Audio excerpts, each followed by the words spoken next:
Welcome back, everyone. Just a few weeks to go until it's back to the books and classrooms.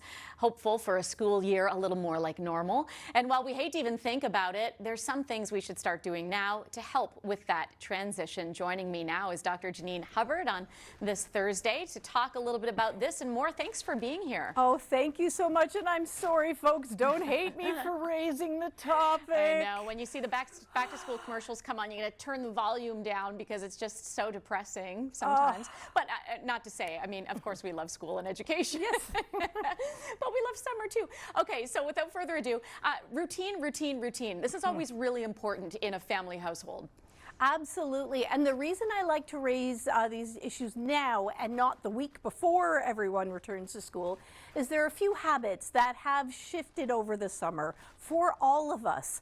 The main ones being sleep, electronic use, and sometimes regular meal times as opposed to, random grazing. And these are all things that if we actively look towards right now, we can start making a difference. So sleep is the biggest one.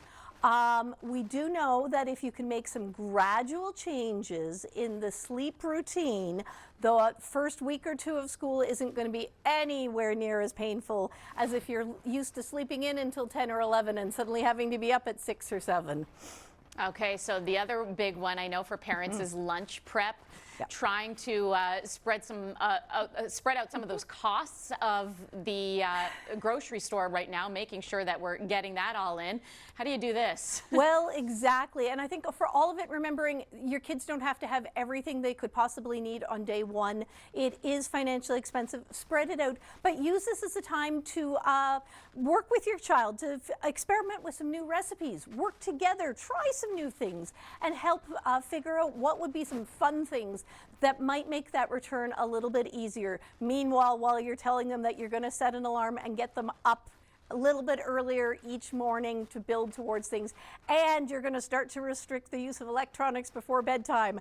So let's at least find some cool treats and fun ways to prepare lunches while we're working on it. All right, and quickly, one final thing, you kind of touched on this. A lot of people jam their summer full of plans, but if they don't get them all in, now's maybe a time to consider what haven't you done that you want to do? Yeah, I always like to ask, what's the one thing that you'd be really disappointed if we didn't get a chance to do this summer? And just check in with your kids. They may be fine. There may be an outing that was canceled due to weather, and just also remind them that there's still a lot of stuff we can do in September. A cannonball into a pond. That's #1 on my list every summer. And have you done it yet? I have done it probably 4 or 5 times already, so we're doing good. Excellent. All right, thank you so much for this, and we'll check back in with you next week on a new topic. Thanks so much.